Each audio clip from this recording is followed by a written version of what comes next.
It's Tia. It's been a Mississippi minute, but we bite, baby.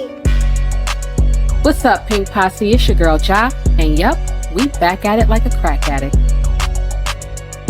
It's your girl, Jiggy, a.k.a. Tanika. Listen, pull up on us. It's time to cut up, because we back. What's up, Pink Posse? It's your girl, Kogi, and we're back. Pink Sunday Radio.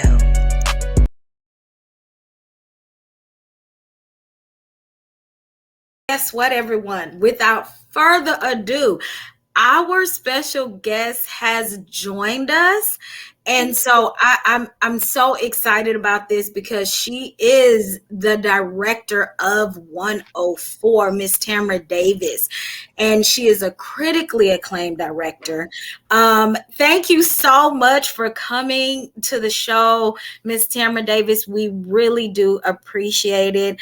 I have been looking over your work, and ma'am, I am just I don't think you understand how much of a hip hop connoisseur I am. And when I saw Cha Cha Cha by MC Lyte, I know, I got to do that. Isn't that amazing? That is amazing. I was like, not the iconic Cha Cha Cha. Oh my goodness. Oh, right. So welcome to the show. Thank you so much. Thank you guys. How are y'all? We're great. Great. We're great. So tell the audience about yourself a little bit. Introduce yourself. Well, I mean, I'm so grateful to be here because I loved my time at the Pink. So I'm like, anytime I get an invitation to come to the Pink or anything associated with the Pink, I'm like, count me in. I want to go. Yeah, I don't know. I'm a director. I started doing music videos, and then I did like a lot back in the day, so it was like in the prime 90s, like whatever. And I did some kind of pop, hip hop videos, like Tone Loc, Wild Thing, and Bust a Move, and Funky Cole Medina, and like those kind. But then I also got to work with NWA, and I did the DOC videos, and I made a short film with NWA, and I did yeah, I know. I worked with those guys a lot. That was pretty crazy. I don't know. I did CB4, which was kind of like a cult classic. Yeah, a parody of all the rap stuff that I'd been working on. Yeah, and I did movies after I did videos, and I did Billy Madison, CB4, Half Baked, Crossroads, I don't know, just like wow, crazy. Like I made about at least 10 features. Mm-hmm. I started to do TV, and I've been so grateful and lucky with all the TV shows that I've done. Yeah, I'm so grateful that I got the opportunities to work, and the people that I got to work with is just a lot of times I do first time things. So yeah, my instinct and the people that I get excited to work with. So yeah. That's very impressive. Did you start at film school? Did you start there? Yeah, I went to film school. I went to like a little college here called LA City College. It was free. It was like $50 a semester. So it wasn't. Wow. Yeah. $50? Yeah, a semester. Yeah. Cause I was like, I didn't grow up with money, and I don't know. I went to the local city college, and I think it was really a good experience because all the people that were there were also just like regular people. So when I made films, I could play them in front of just regular folks and see what worked. And I knew who my audience was. It wasn't just like a bunch of, I don't know, like at that time it was, my other choices were USC and UCLA. And I was just like, those are just like a bunch of, sorry to say, like white dudes. I was like, I did not belong there. I mean, it's true. Yeah. So I was like, I didn't belong there. I just didn't have a voice there. So the community college was awesome for me. Yeah. Mm-hmm. So I saw that you did a cooking show. I was on YouTube, like looking for your interviews and things. Is the cooking show something that you did in order to get comfortable in front of the camera, or to kind of learn how to be a director? What was the motivation for that? I had done a lot of music videos and features, and then I was in my mid to late 30s and I wanted to have a baby, and I hadn't had a baby yet. And so like, man, when you're a woman and you're like pushing to getting close to 40, it's like, oh my God, I better like figure this out. So I took time off and I had kids with my husband at the time. And I was like, I had 2 kids and I was kind of at home and I was trying to still define myself as a filmmaker. And I thought it was the early days of the internet. And I was like, well, I'm cooking a lot at home and I'm really into nutrition and I don't know, I have all these good recipes. So I made and I shot it all myself. So I did like this during the day, I would film myself and with my kids and I'd make these whatever cooking shows. And then I would edit them at night and I would post them. And yeah, it was like super early days of the internet. So I was like, I had one of the first internet cooking shows and I wrote a cookbook and it became like, it was really popular, like millions of views back in the day. And I was on it was just interesting, but it gave me a lot of experience in how to not only filming myself, which you can, if you ever watch it, you can see like I'm not one of those kind of people that's like on the camera being like, hello, welcome. I'm not. So it's very observational, but it gave me all this.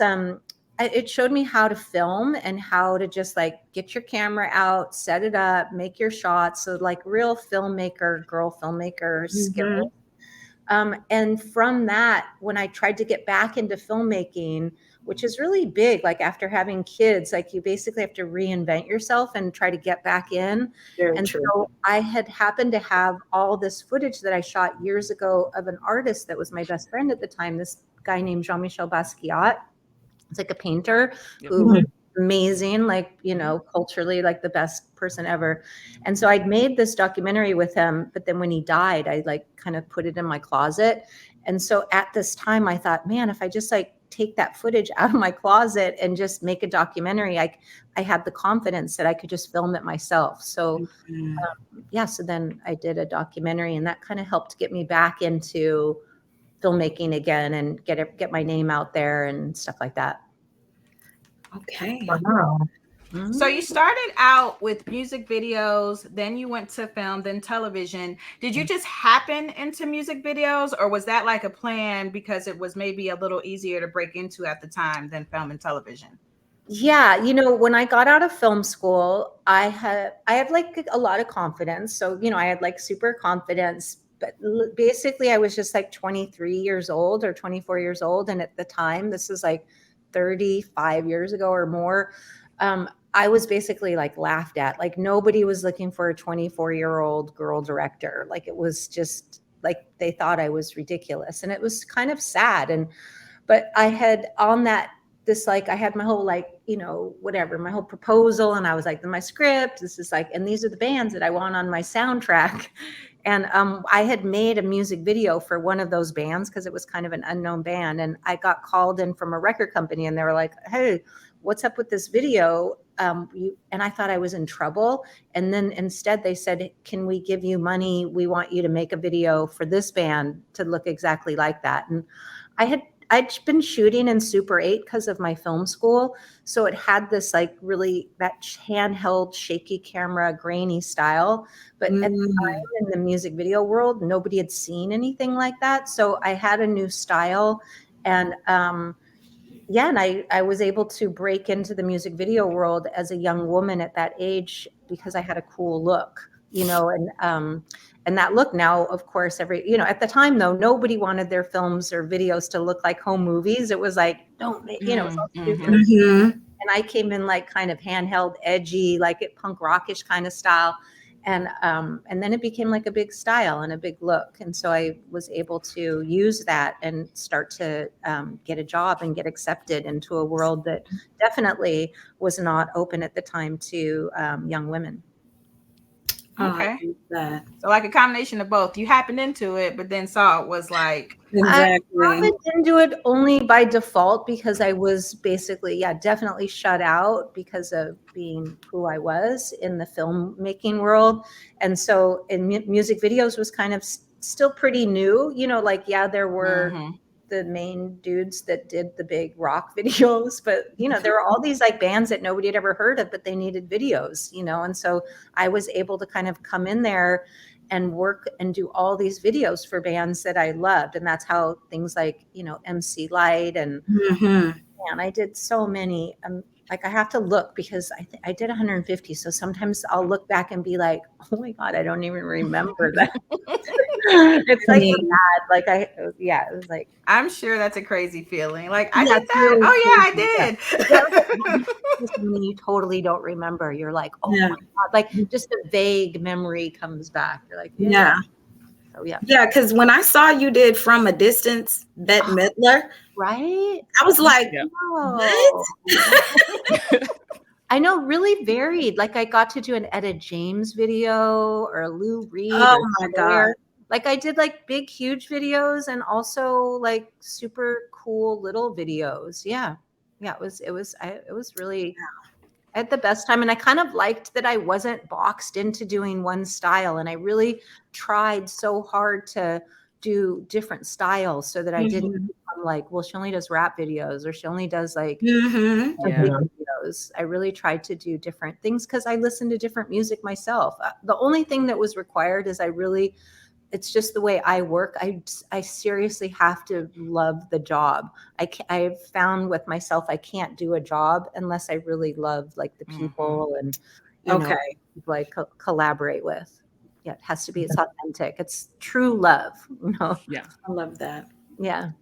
So is of the things that you've directed, the music videos, the television shows, and the movies, is there any one that you prefer? If you could only ever do one again, is there one that you would pick?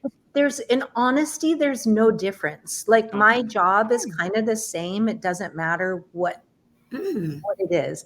When I go to work, that's my position, but my job is, to really get the best performance out of the artist. It could be whether it's whoever that is, there's always a talent, so it's really my connection to the talent and making sure they feel comfortable and give their best performance. And also my ability to work with the crew and figure out like what their strengths are and how to talk with those people and how to, move the set along and, have a good schedule and a good plan. So it's honestly always, it's kind of it's the same thing. And it also doesn't even matter sometimes how much money you have. Like sometimes I have a lot of money and sometimes I don't have a lot of money, but you don't go into it thinking like, woohoo, now let's have, milkshakes at lunch or something. Like it's just, it's the same. It doesn't matter how hard it is.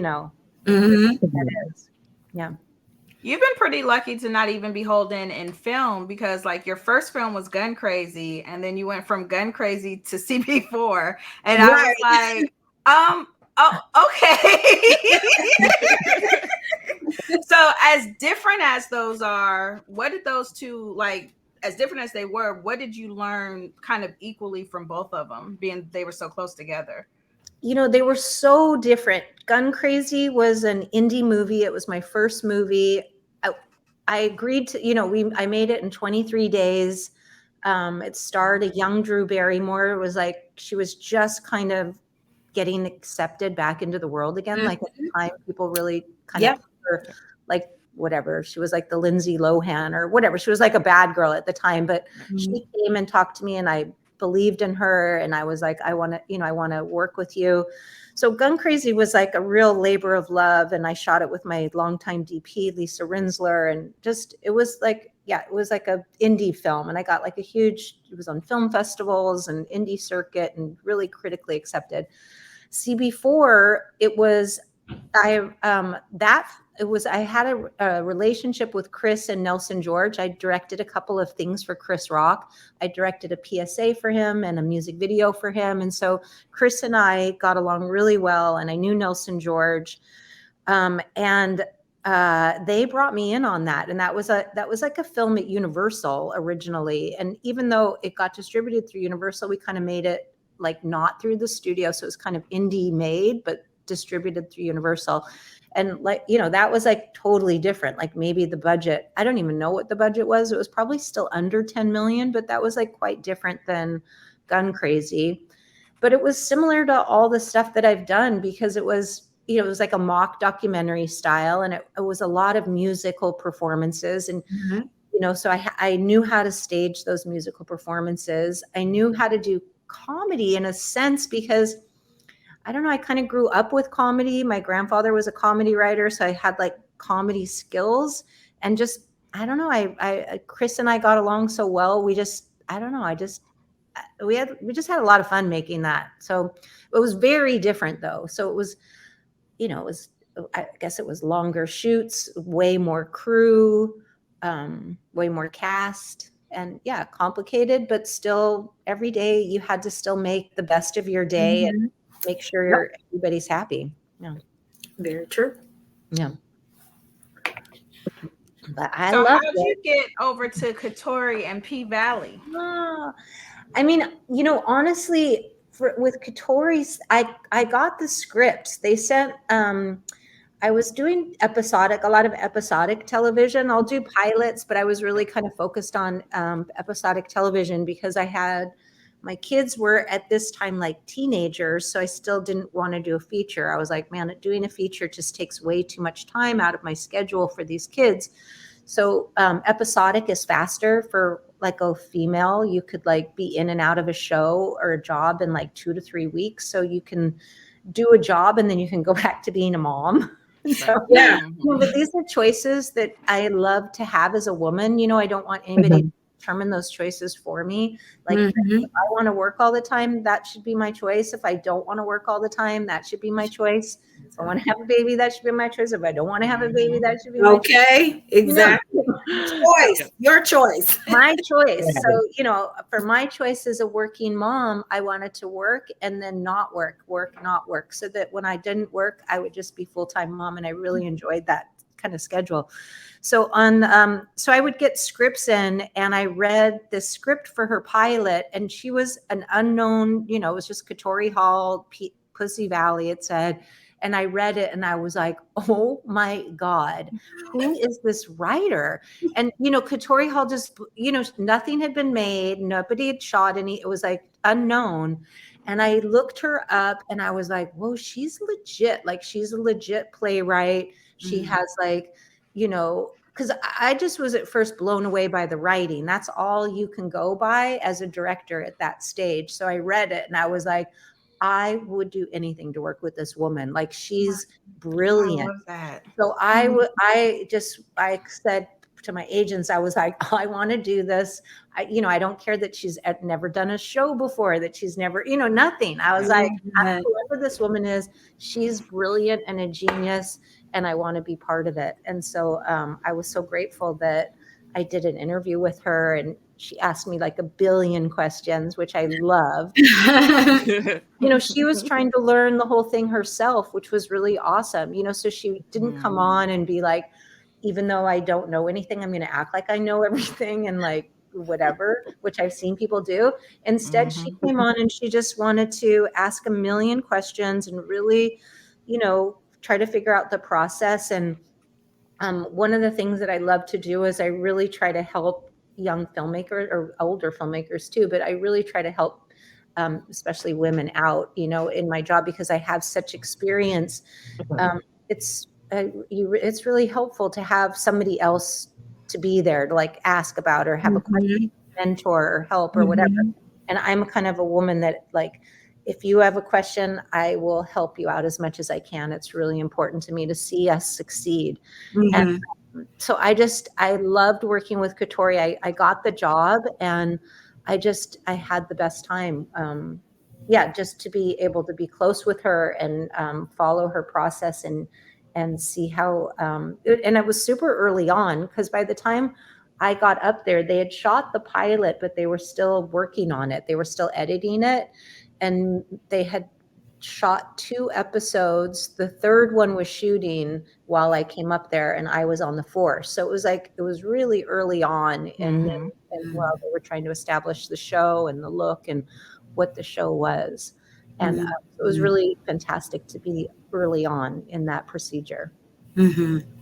Since you came into it so early, like, could you tell from being on set or just reading the script and being around it that it would kind of become kind of a culture shifting, must see TV kind of thing that it's starting to become now? It's interesting because I felt that when I read it, because I was like, there's nothing like this, and there needs to be something like this because I know that audience exists. I had done this show. I don't know if any of you guys had ever seen it, but I was the producer director on it. So I did 4 years on this show called Single Ladies. Ladies. Yeah. Yes, I was We've seen an there. episode or two, or all of them. Yes. I was there for that show. But the audience loved that show, and it was I saw that there's an audience there, and a lot of networks, and they weren't making shows for this audience, and it really upset me because there really is a huge audience there, and it was nice to be able to make a show that speaks to that audience in their voice with people that they can identify with, and kind of a show that focused on women, but also in the South, and really also shows the combination of their worlds and how music combines in their worlds as well, music and fashion and whatever, and the camaraderie of the girls was really interesting to me. So I had like history from that, which I loved. And so when I came on the show, I have to say, like, it was a little bit, I think they were struggling a bit because it was a really complicated show. It was really challenging. It was not only all the look that they were creating, but all the different actors, all the different experience of the actors. And it was just and the schedule was crazy. So anybody that had never worked on television before, like, it was beast. It was really, really hard. And I knew, so I don't know. So when I came on, I could see that the crew, they were behind and they were kind of struggling. And I think they had a couple directors before me that didn't fulfill Katori's vision or, work with the crew the way that I thought that whatever, they would treat the crew the way they should be treated or whatever. And so when I came on, part of what I love to do is just observe and sit back and listen to Katori and listen to the crew and try to figure out what I could bring, what could they need that I could also help with. So I think that was a big part of it. And so I think that, to me, even though, like, the moment what I also talk about a lot, the moment I walked into Katori's office the first time, her vision for the show was so clear. Her entire office was plastered with images that is exactly what the show looks like now. So she had such a clear vision of exactly what she wanted the show to look like, the details, the close-ups, the colors, the look, that it was like, her vision was really clear. So it wasn't like, oh, this woman doesn't know what she's doing. She really knew what she wanted. And so it was more about trying to make sure she got what she wanted, and that feel and that look and to do it in the schedule, which was the challenge. And so I don't know. So I think, like, that to me was the real exciting part. And my episode was so fun, but it was complicated. I had huge musical numbers, and I had fight sequences, and I had this was a really big episode. And I was like, but I loved it, and we completed on time, and we even shot stuff for other episodes. We just had the best time. And and it was also something that I was able to come on and show everybody that the crew was great. It wasn't like, oh, you don't have a good crew. The crew knew exactly what they were supposed to do. It's the vision and the director and the collaboration with Katori. And like, by the end of my episode, they were right on schedule, and we did a great job, and the episode turned out great. And it's really helpful and it gives the crew also a lot of confidence to feel like, oh, we do know what we're doing. We are professionals. We can get the job done in the time that we need. We just needed somebody in there that had a really clear vision. So were there people in your immediate circles that were maybe telling you not to do it because this is someone that's never done television before? This is a crew maybe that's never worked before. Were there people telling you, I don't know if I would take that chance? No, I mean, I'm so grateful that a while ago, I left all the big agencies. I'm like, I don't want to be at UTA or CAA or any of those things. I have like different weird ways that I like to work. I don't like somebody to tell me something like that. If I like it, I want a crew and a team around me that supports that, because I do weird things. I'll do different kinds of jobs. If I get inspired, I'm like, oh my God, I want to work with this person. So I am with an agency called Verve, and if I like something, they'll 100% support it. So that was, so it's really more my risk, of like, oh, do you want to go on a set that's this complicated and work with somebody that's never done this before? One thing that she had on her set that was, I knew her production designer. I worked with him before, that guy, Jeffrey. And Jeffrey Pratt Gordon. Mm-hmm. He and I worked together, and I love him. And I just was like, oh, I know that my sets are gonna, if you go on that show, like Jeffrey is gonna like turn it up on those sets.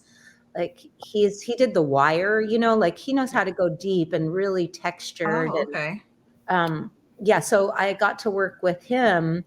And I think I worked with him on Single Ladies. That's how I knew him. I'm trying to think out what other jobs I worked with him on, but I saw his name on the crew list, and I was like, yes.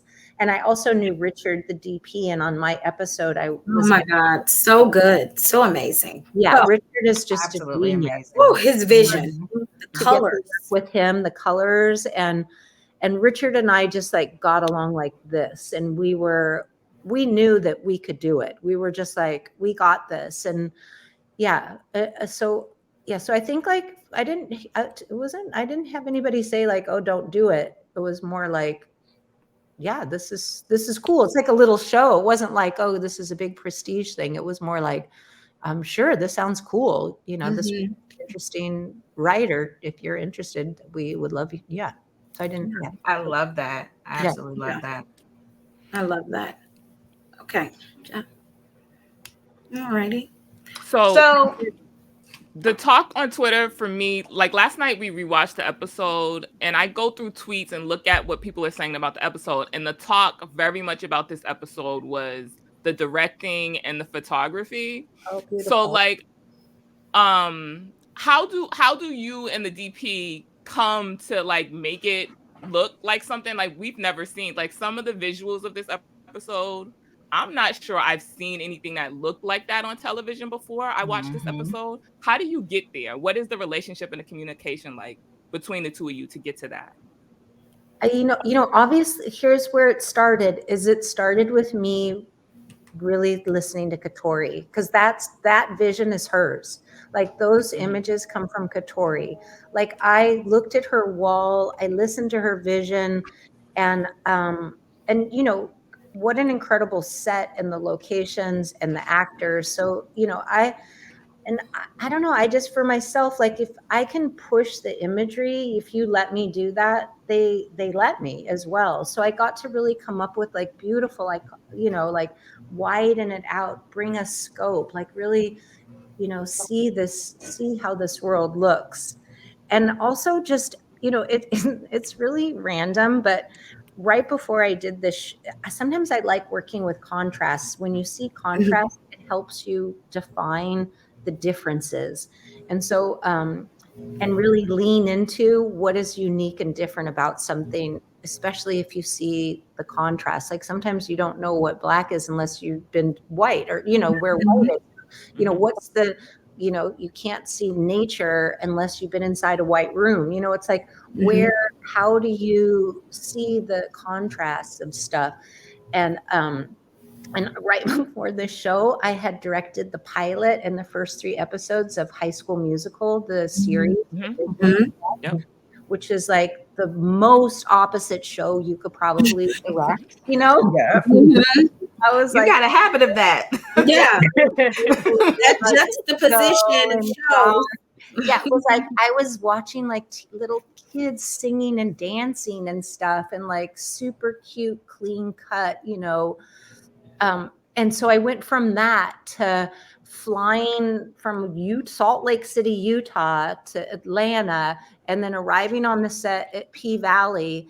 And I was in shock. I was like, oh my God. First of all, I couldn't see a thing. I walked in there. It was like so dark. My eyes were like, I couldn't see a thing. I was like, what is going on in here? Like, I can't see anything. Oh God.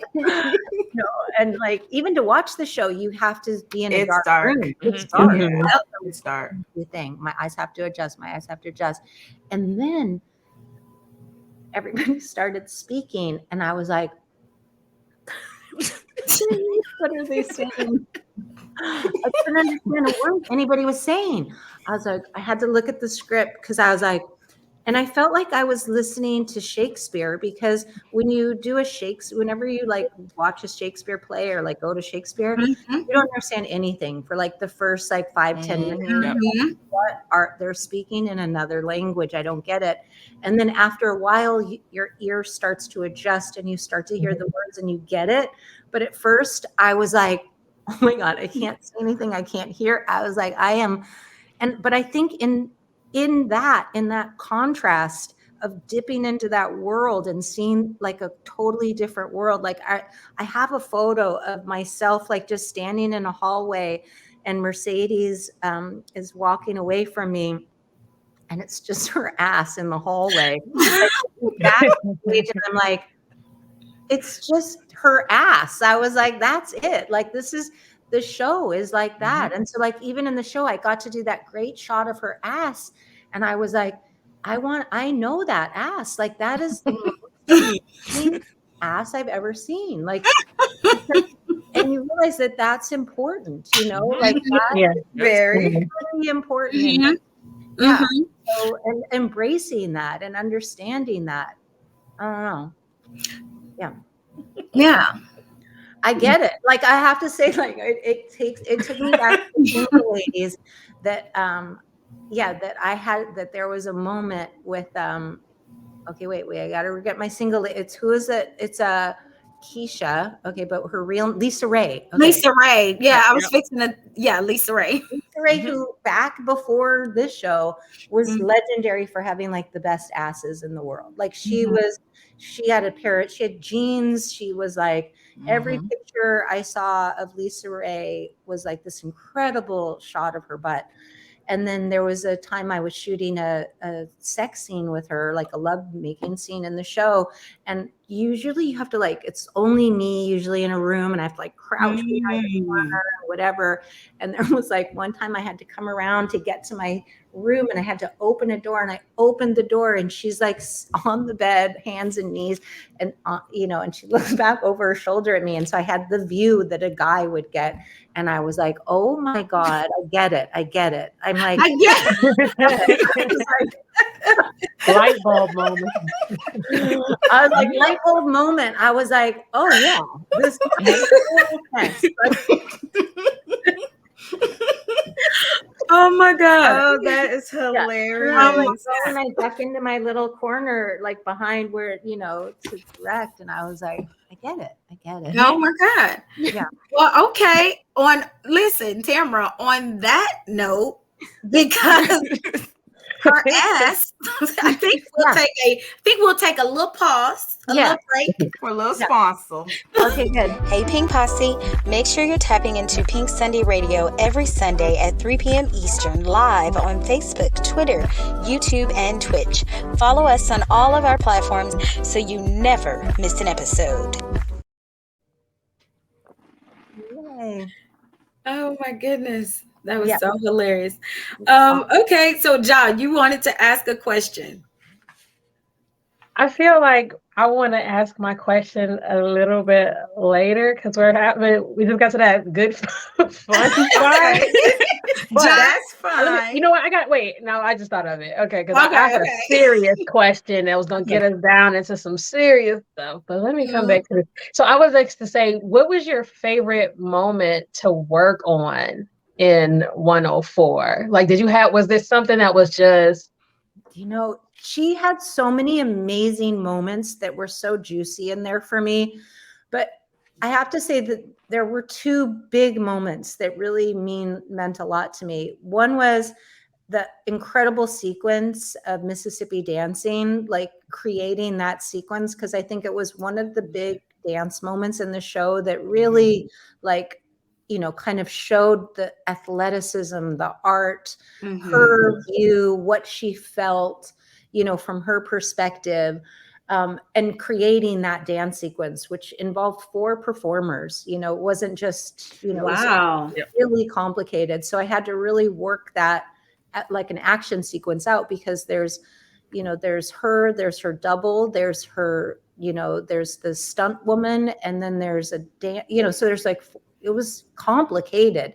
So there's different people playing, but it all obviously looks like her. So that putting that together was really complicated and beautiful, and I was really proud with how it came out. And my other most favorite moment has to be what's his name in the show? Oh my God, Murder. Oh my God, Little Murder, and his performance, and especially his performance out on the street was just he killed me. Like his acting, like I just lost it. I was like, dude, you are such a talented actor. I was like, you're one of the most incredible actors I've ever worked with. Like he went deep. And I know it was interesting because it was an early episode, and I know with him that he was playing a gay man and he wasn't gay. And so it was really like he had to really trust myself and Katori, and to really go there. And I just thought his performance was insane. And like, so that to be able to work with him and get that performance in those early days from him, where he had to break through and be okay with playing that character, to the authenticity that he brought to it, and understand that he was doing something that was really hard for him, and try to make him feel that where he was going was incredible, because he's an incredible actor and really professional. I think that was also huge for me. I think that's kind of like sort of a segue into my question, like with the director's treatment of an episode, do you take each character and break down their treatment? You talk about Alphonse and the character of Murda, and you knew where that storyline was going. Like, how do you break down that monumental scene? I mean, because like you said, he's not in real life, but where you have to go. Like, what treatment plan do you have? It's all, in all honesty, because when you're working on a TV show, everything is all broken up. It's not like, oh, you shoot it in sequence. So I don't remember when we shot things, but I mean, I'm hoping we didn't shoot their sex scene before we shot some of those other scenes, but like, it might have been all mixed up. So you really have to open it up and be able to go different places. Like in the afternoon, you'd be like, oh, in the morning we shot this, but in the afternoon we're going here. Right. So, it's really challenging. And, I think like for me, I really try to do as much preparation as possible on the technical side, as far as like where I put my camera, because that determines how the lighting works and how Richard does the lighting and what angles I'm going to shoot and things like that. So I really try to get all of that is taken care of before the day that we're shooting. So, like knowing that we're going to track with him up that line where he's acting really gangster style, where he has that, like his bravado with his guys, like, how he feels that character part of him, and knowing that, that when he sees Uncle Clifford at the door, how to play those moments, like every one of those moments, you have opportunities to know where a character is, but what the underlying things are. And when you get to work with professionals, they really like that you're aware of that and you're aware of those things. Mm-hmm. And I think that was actually the first time he did that thing. You know, I was like, Yep. Yes, it was the first time. oh my God. And I was like, what's that? What's that? What's that?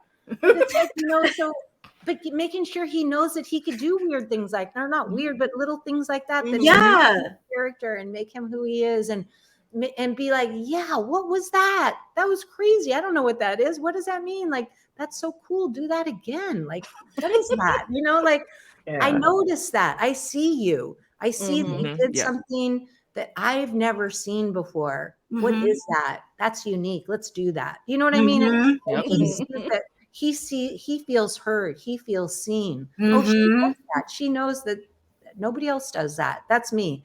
So, you know, doing all those little moments and get him to that place. So I feel like when you work with an actor that does that, you can really play with them. It's like having an athlete, you know. You know, you're like, okay, we're going to try this step, you know, or we're going to try this move, you know, and when they're really good at what they do, they'll do those steps with you.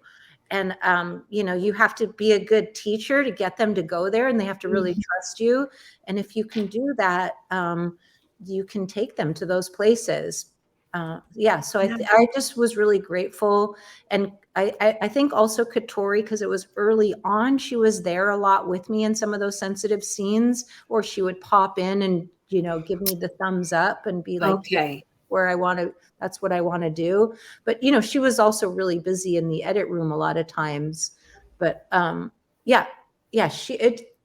were awesome. And also, you know, Uncle Clifford, you know, he was so good and also so professional, and he had such history with Katori as well, with all the plays and work that they did together. So I felt like it felt like a safe environment, you know, with Bridget and I, and, you know, like, I feel like it was safe. And we also, all the crew goes away when we do things like that. You know, it's like, it's really important to make sure that you, you feel like you feel safe. It's really important. I agree with that. So, Tamra, we have some interview questions, a couple, because, you know, Pink Posse loves when we bring on guests. So they definitely want to give a little their opinions. So I think we'll have the first one. Hi, Tamra. My question is concerning the writer's strike and the DGA negotiations. There's rumors that the DGA could cut a sweetheart deal. If they were to do that, do you feel that that could undercut the WGA or possibly cause friction between the two unions? So interesting. You know, I feel like the things that the directors want that's kind of their own thing, you know, and I think that where the directors, and I'm not part of the negotiations or anything, so I don't really know, but the only thing I heard is they really want to let the writers go first and make sure the writers are getting all the things that they want, or like make sure the writers are getting their demands met.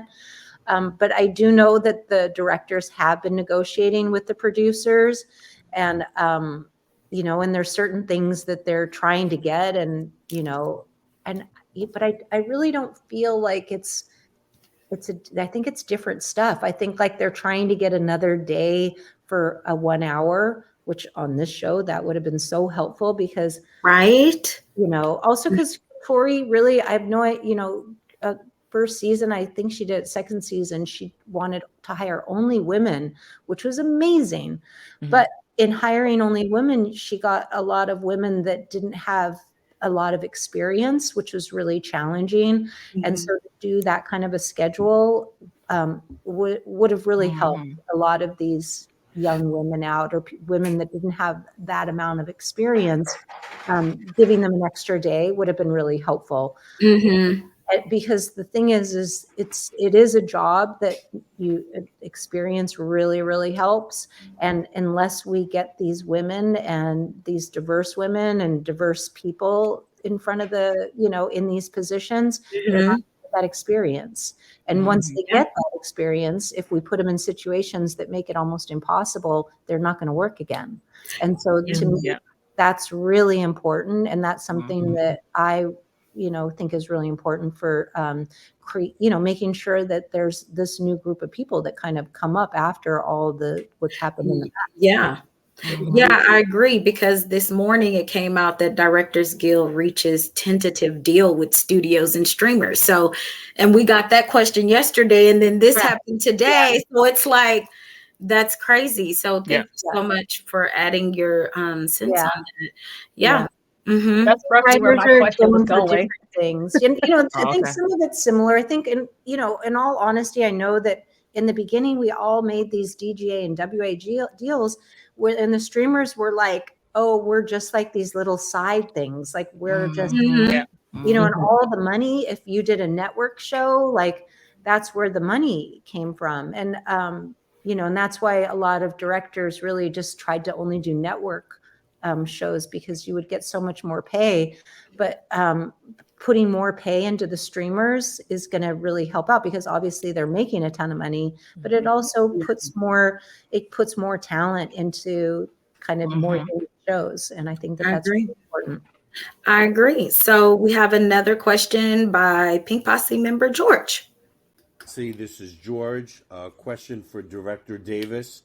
The scene with Uncle Clifford and Little Murder is so realistic and so intimate.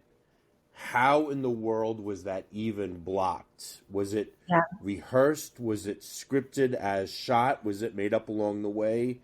It was so realistic, especially the scene with the spit.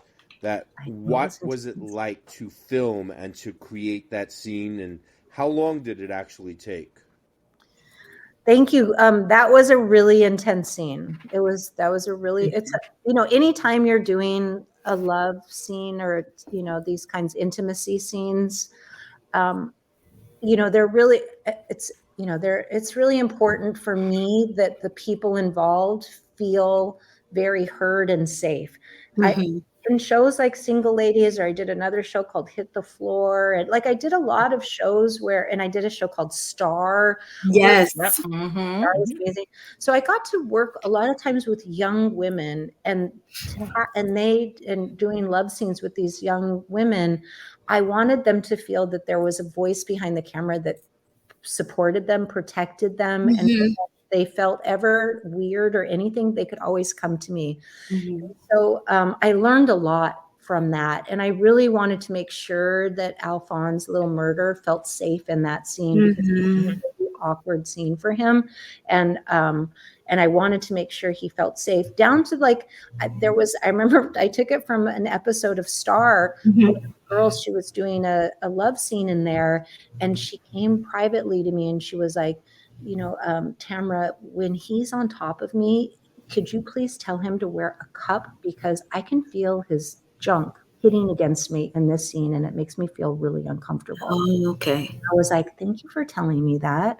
And I took the wardrobe person and, nobody knew what was going on. The dude at the back, he put a cup on, he went back to the scene and shot it. And she felt heard, she felt protected, had a voice there.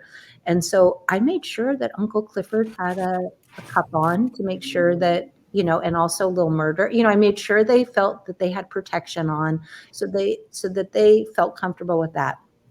The other thing was, in blocking that scene, I block love scenes. It's all blocked beforehand, like a dance. So I had all of that worked out. I knew I wanted that jukebox scene because I knew the lighting there would be freaking amazing, Yes.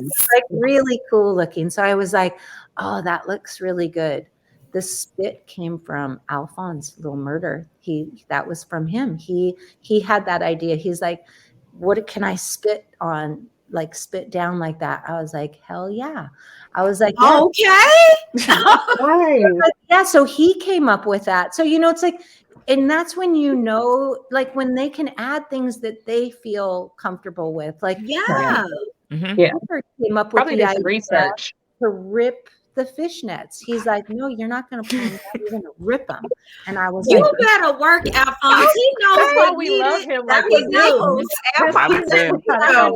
where Alphonse was cool with that. I was like, are you okay with that? Are you okay doing that? Is that going to be okay? You know what I'm saying? So each of those moments are discussed, talked about, listened to, I love heard. that. Yeah. And so that both of those performers felt heard, listened to, contribute. Like if you're, it's like you know, I compare it a lot to dancing, because it's like if you're working with a professional dancer and you tell them a step and they're like, hey, what if I add this? You're like, yes, that, and then it starts to get more real and real, because you give them the general idea and then they start to fill it in with things that make it like feel good to them. And and I'm open and listening. I'm not saying this is exactly what you do. This is a general idea. I feel like you guys go here and then take it over here to the desk, because I got a camera set up here and I want this angle and this angle, and this will be lower than the frame, so I won't know really what's going on.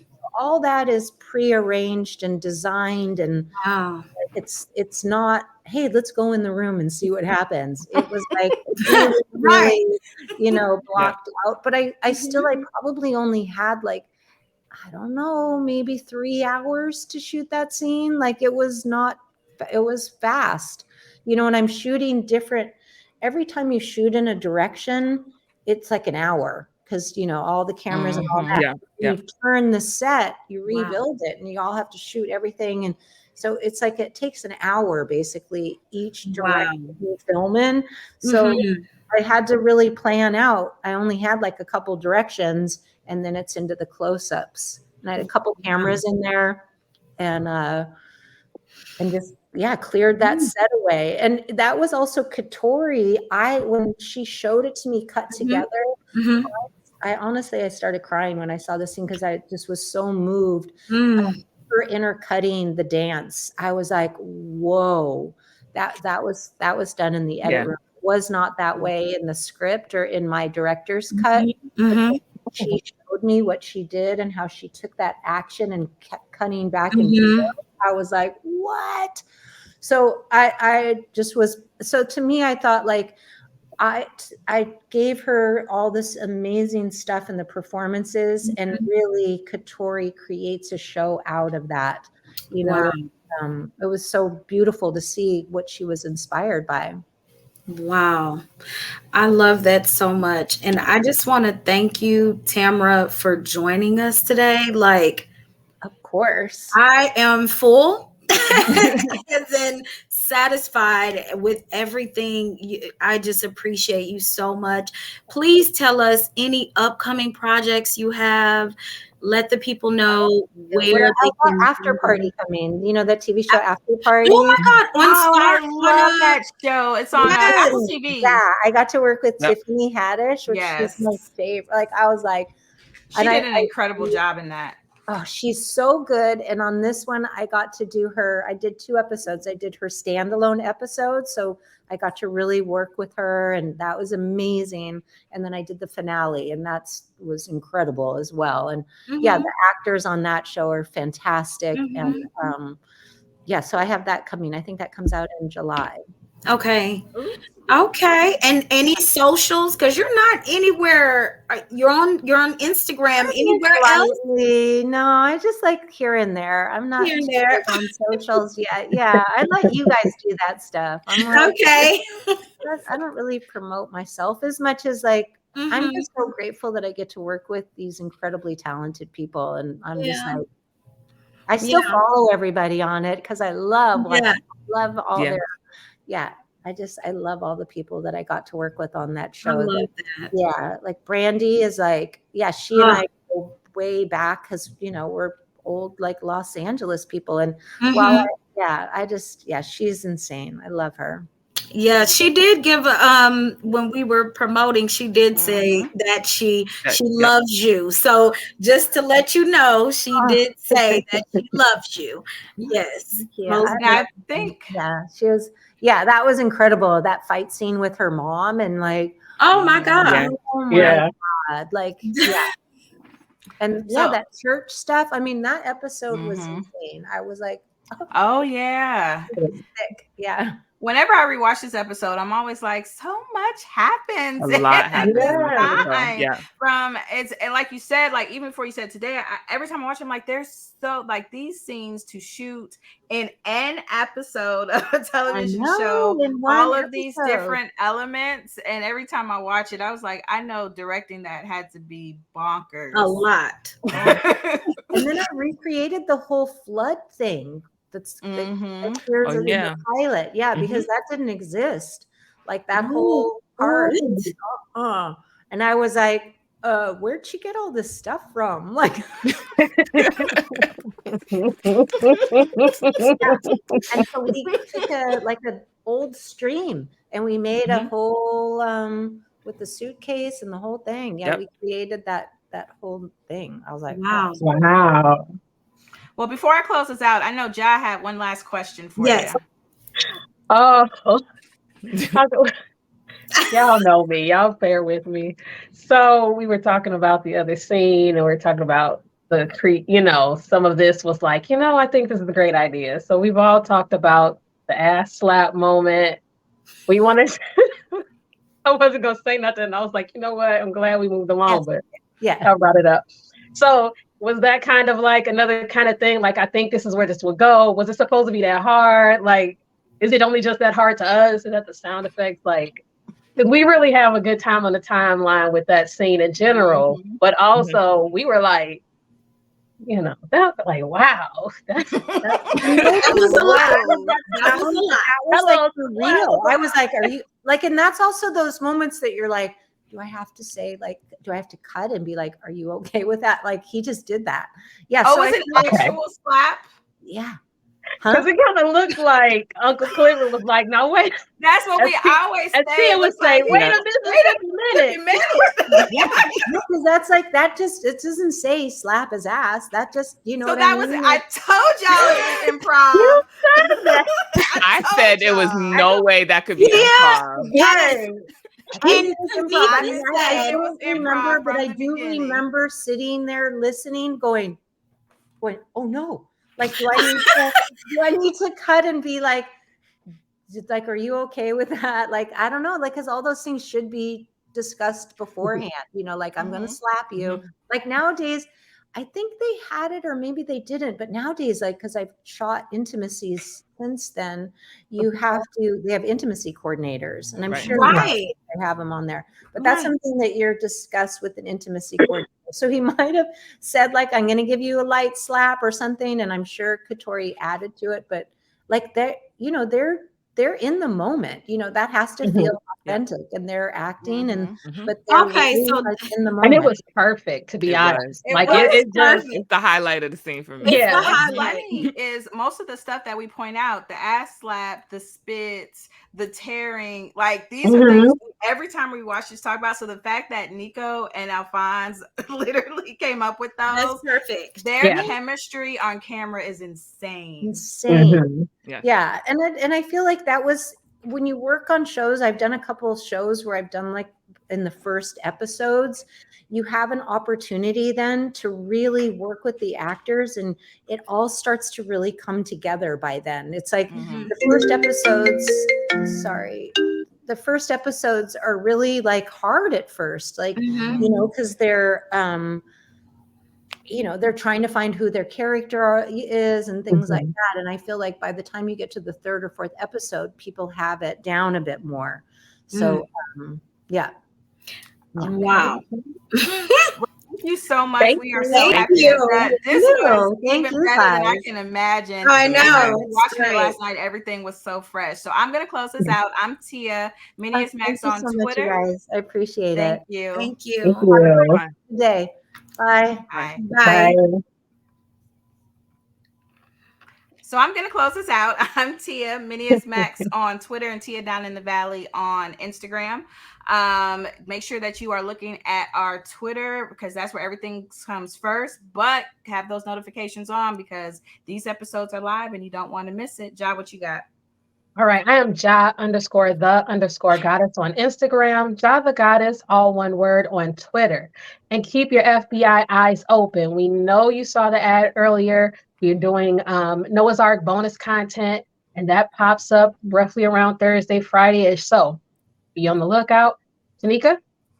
I am at your girl Jiggy on Twitter and Instagram. You can follow me over there if you don't already. You can also follow Pink Sunday Radio on Instagram. If you're looking for those bonus episodes that Ja was just talking about, you can find those on PynkSundayRadio.com.